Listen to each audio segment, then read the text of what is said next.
Copa America starts in just a few weeks, and Greg Berhalter has called in 27 players for some friendlies. Presumably, one player is going to be cut, and that's going to be our final Copa America roster. I've just gotten off the press conference with Greg, so I want to talk about my thoughts, where some people are probably going to be a little bit worried or concerned, and why I don't think that's really such a big issue.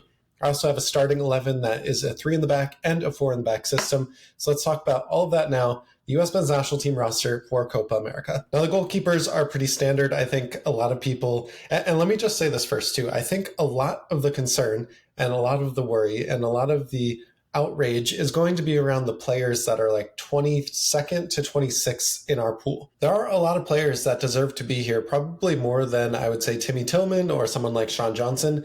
But I also think those players like Kevin Paredes, Aiden Morris, they're going to be at the Olympics. So this is kind of a weird time to be building a roster, because a lot of the players that we're going to be arguing about in the coming days and weeks are there because we're not bringing the best of the 23, 22, 21-year-olds that could possibly fill out this roster.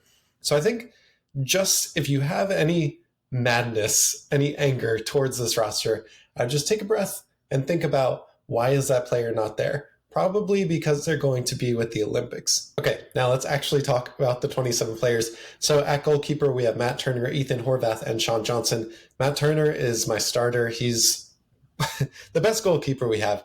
And it sucks to say, but he hasn't really gotten the time at Nottingham Forest that we thought he would. Left Arsenal to get more playing time, and that didn't really happen. Ethan Horvath has had an up and down season with Cardiff. I don't know where he's going to go next season, but he always comes through for the U.S. men's national team. And really, in our world of goalkeepers, he is going to be the second best to play in that role. Now, Sean Johnson is an interesting choice. I think he's probably here more to be the veteran player. He's probably the most experienced player that we have on this roster. So I really don't mind that coming from the third goalkeeper. It's kind of like when we used to bring Brad Guzan as the third goalkeeper. Like, those players are there to make sure that we keep the intensity and we understand what the experience is about going into a tournament like Copa America. All right, our defenders are Cameron Carter-Vickers, Christopher Lund, Mark McKenzie, Shaq Moore, Tim Ream, Chris Richards, Anthony Robinson, Miles Robinson, and Joe Scally. Now, very interesting, just because Serginho Dest got injured a few weeks ago and won't be with this team. Everyone else here is pretty much who we would expect, except for Shaq Moore. And I just think he's here because he's going to be the closest like for like of someone like Serginho Dest. Now, in the press conference that Greg just gave, he was asked about the right back spot with Serginho Dest out injured. And something that he said really intrigued me, because he talked about, yeah, Joe Scally or Shaq Moore are a like-for-like replacement for Serginho Dest. But at the top of this priority list for this roster is to find someone that can play in that right back spot that maybe isn't the like-for-like. So is it someone like Weston McKennie or Yunus Musa who plays in the central midfield but can play in the right back spot? Is it someone from the center back role that can play in the right back spot, someone like Chris Richards?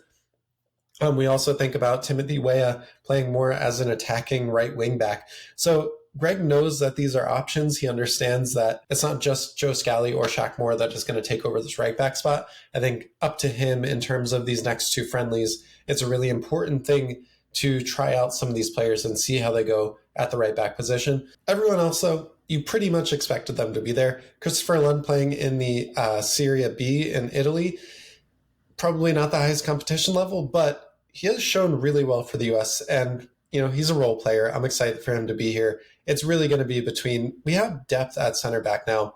And actually, Walker Zimmerman's probably the highest profile player or name that's not on this list. I do think he's going to be one of the overage players and probably the captain of the Olympic squad. Okay, going to the midfielders. Tyler Adams is back with this team. Now, he came in with a vengeance, had that rocket of a shot to send us to our third Nations League title in a row. He was kind of up and down in terms of fitness for Bournemouth after that Nations League. So we'll see what happens with him. He wasn't in the game day roster for Bournemouth's last game. I'm wondering, though, if that's just because Bournemouth didn't have anything to play for, and Tyler Adams is still coming back into fitness. They knew he was going to be with Copa America, so I'm not super worried about that. Johnny Cardoso has come out of nowhere, really, is probably the best newcomer in La Liga this season and the best newcomer out of the U.S. men's national team roster. So I could see Johnny Cardoso playing a lot of minutes if Tyler Adams isn't ready to go 90. Then we have Luca De La Torre, Weston McKennie, Yunus Musa, Gio Reyna, Malik Tillman, and Timmy Tillman. Okay, let's just get this out of the way, because everyone, again, here, except for one player, similar to the defensive role, is supposed to be here, except for one, and that's Timothy Tillman. Timmy Tillman, I'm assuming, is just going to be a vibes player here, because if it was me and I was building my best 23 available or best 26 available, Adam Morris is on this list, far outperforming someone like Timothy Tillman. But I think at the attacking midfielder role, we have Johnny Cardoso, we have Tyler Adams, we have Weston McKennie that play in that defensive midfielder role. Yunus Musa can do it. So I'm just thinking Adam Morris is going to be at the Olympics. We need someone to fill in a more attacking role. And Timmy Tillman, his brother's there. He's going to be a vibes player. He's not going to get time. Okay, guys? Yeah, this is the one player to be mad about, but don't be mad about the 26th player on the roster if it's going to bring in new energy and a good energy to camp. Okay, and our forward list: Brendan Aronson, Fuller and Balogun, Ricardo Pepi, Christian Pulisic, Josh Sargent, Timothy Weah, and Haji Wright. First of all, a year ago, we were super worried about our number 9. And now we have 3 or 4 that could be top of this list. There is really no locked-in starter. I mean, Fuller and Balogun plays at the highest level, but I would argue Josh Sargent and Haji Wright and even Ricardo Pepi had better, more productive seasons than him. So where do you go? Do you play to your opponent and what you want to do? Maybe if you're trying to play in behind on a counterattack, Fuller and Balogun is better. If you want to play with possession, maybe Josh Sargent or Ricardo Pepi is better at pressing. Haji Wright, one note again from the press conference with Greg, he was asked about this forward pool, that the staff see him more as a winger. And where we might be lacking depth is that Timothy Weah, Brendan Aronson, Christian Pulisic role. Then Haji Wright can actually play on the left wing and play it really well for Coventry City. So Greg and the U.S. staff see Haji Wright more as a left winger, at least in this camp and in this roster, rather than a forward central striker like they see for Josh Sargent, Ricardo Pepi, and Fuller and Balogun. All right, let's talk about my starting 11s real quick.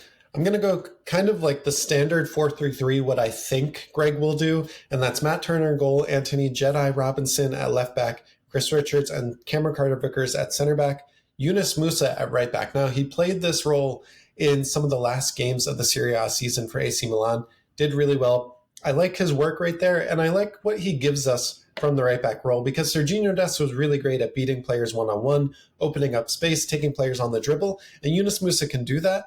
Although it does scare me if we're going to play some of the, Uruguays or maybe Brazil or Colombia in the knockout rounds, Yunus Musa can definitely be found out on a defensive side. Now, I have Tyler Adams, Weston McKennie, and Gio Reyna as a central midfielder. So it's kind of like 4-3-3, 4-2-3-1. Gio Reyna, I think, is our most creative player. He's going to be in there. Tyler Adams, if he can go 90 or if he's fit, he's a difference maker. There's no other player like him, but this could easily be Johnny Cardoso in that role if he's not ready to go. And then our forward line is Christian Pulisic, Fuller and Balogun, and Timothy Weah. I have this alternative 5-2-3 that I think is really interesting, and especially with the players that we have available and what's going to happen at the Copa America, I really think this is a viable starting 11. Now, the one change to the 4-3-3 is that Timothy Weah moves to the right wing back position, and then we put Tim Ream at the left center back and bring out Yunus Musa. This 5-2-3, I think, really has everything: the defensive stability, the attacking ability, the dribbling one-on-one. Then we have Fuller and Balogun. And really, guys, for me, I like Fuller and Balogun the most. I think he can give us the most against the best top-level competition. But really, if you put Josh Sargent or Ricardo Pepi in that forward role, I would have no issues with that. So Fuller and Balogun, for me, is almost a placeholder because he does everything pretty well. He's the best of the three of them of getting in behind the lines and making those runs. But again, I think if you're talking about pressing or keeping possession or playing through the wings and trying to get headers or kind of dirty goals in the box, then maybe Ricardo Pepi is better. All right, so those are my thoughts on this roster. Again, this 27 players, it needs to be cut to 1. Greg did say this isn't final, but really, why wouldn't you bring one of the Copa America players with you unless they were in the Champions League final? We don't have any players in the Champions League final. So really, out of these 27 players, unless someone gets hurt, this is going to be 26 of the 27 players that we bring to Copa America. I think for the most part, our starting 11 is incredible. We're adding depth every year. The 2023 World Cup, I think, we kind of missed out on some depth around 14 to 20.